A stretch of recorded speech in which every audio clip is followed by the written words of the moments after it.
Au nom du Père et du Fils et du Saint-Esprit, ainsi soit-il. Messieurs les abbés, mes bien chers frères, comme vous le savez et le voyez par la couleur des ornements, ce dimanche de Carême se distingue des autres par son climat joyeux. Létaré Jérusalem. Cette joie, mes frères, peut étonner au milieu du Carême, bien sûr. Et je dirais même qu'elle peut paraître déplacée dans la période d'inquiétude et d'angoisse que nous vivons avec cette satanée épidémie. Pourtant, l'Église nous le répète, et spécialement aujourd'hui, Létaré Jérusalem, réjouis-toi Jérusalem.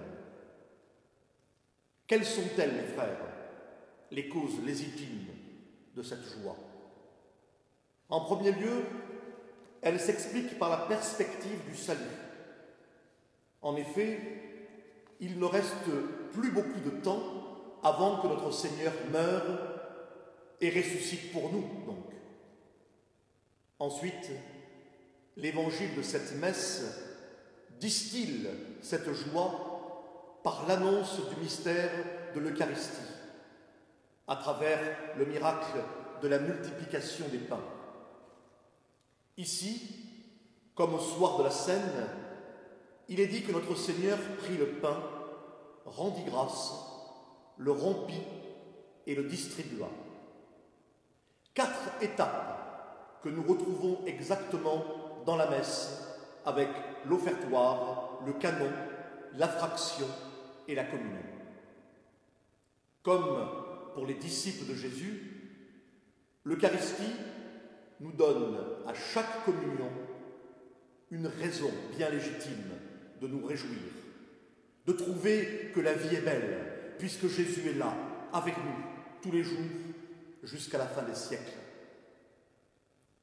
Ce dimanche de Létaré nous invite donc, mes frères, à réfléchir à la grandeur, à la beauté et au don extraordinaire de la très sainte Eucharistie. D'autant plus qu'à partir d'aujourd'hui, vous en serez privés durant plusieurs semaines.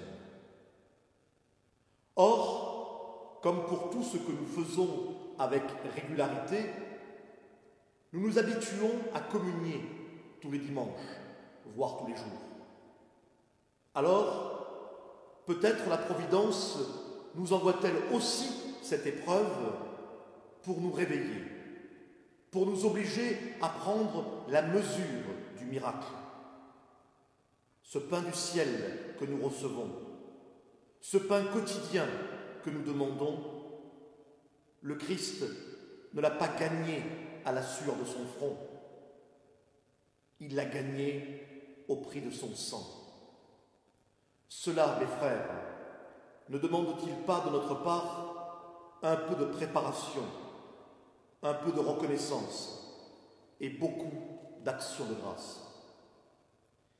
Mais il est une autre cause à la joie de l'Église en ce dimanche, c'est tout simplement l'évidence de la sollicitude du Christ envers ses enfants. C'est la bonté de Dieu pour ses créatures, l'intérêt qu'il leur porte. Le Christ eut pitié de cette foule, nous dit l'Évangile. Aujourd'hui, mes frères, c'est bien nous qui sommes cette foule dont Jésus a pitié. Et tous les détails du miracle de ce dimanche nous montrent justement cette bonté de Jésus, l'attention du pasteur pour chacune de ses brebis. Le Seigneur nous conduit, il nous nourrit, il nous rassasie, il nous réjouit, il nous rassure. Il veille à tout, il s'intéresse à tout, car il est le bon pasteur. Alors, si nous le suivons, nous n'avons pas d'inquiétude à avoir.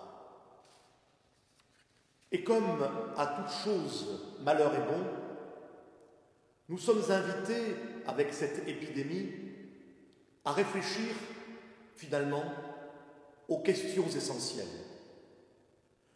Nous méditons peut-être plus que d'habitude sur la fragilité de la vie, sur le sens de l'existence. Tout à coup, s'évanouissent les illusions de la médecine toute-puissante, de l'homme affranchi de son Créateur. Face à l'épée de Damoclès, on comprend qu'il faut brandir le bouclier de la foi. On comprend qu'il faut revenir à Dieu, qu'il n'y a que lui qui puisse nous protéger, nous et nos proches, de la maladie et de la mort. Georges Bernanos écrivit « Quand le monde pleure, la chrétienté revient ». On n'en est pas très fiers, mes frères, mais c'est vrai qu'on prie plus quand ça commence à aller mal. D'ailleurs, toute l'Écriture sainte nous invite à nous tourner vers Dieu avec confiance quand survient l'épreuve. Il n'y a pas de honte à cela. Et Dieu ne méprise pas nos peurs ni nos angoisses, pour les avoir d'ailleurs éprouvées lui-même. Notre prière n'aura tout de même pas un effet magique.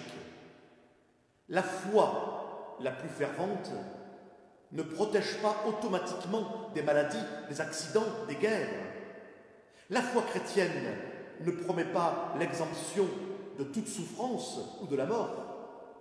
Sinon, croyez-le bien, tout le monde serait chrétien, ne serait-ce que pour bénéficier de ses avantages matériels. En réalité, la foi et les œuvres qui doivent l'accompagner ne promettent pas la santé ni les avantages temporels, mais le salut et la vie éternelle.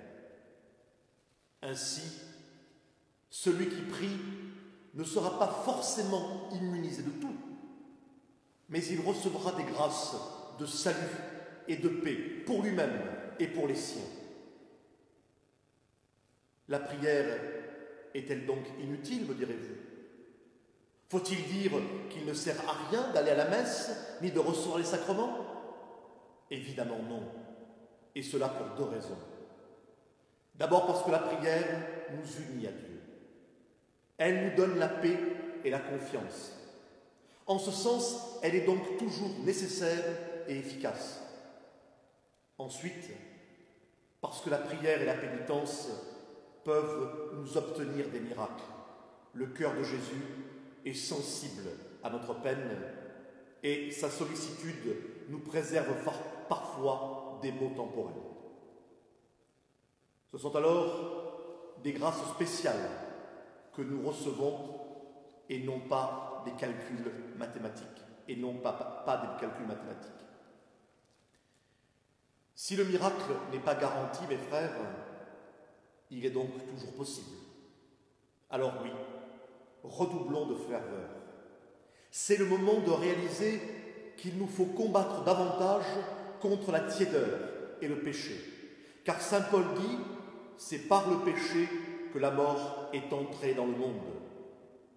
Et le salaire du péché, continue saint Paul, c'est la mort. Oui, mes frères, oui, mes chers fidèles, mes chers amis, convertissons-nous et croyons aussi en ces paroles de Notre-Dame aux enfants de Pontmain en 1870. Priez, mes enfants, Dieu vous exaucera en peu de temps.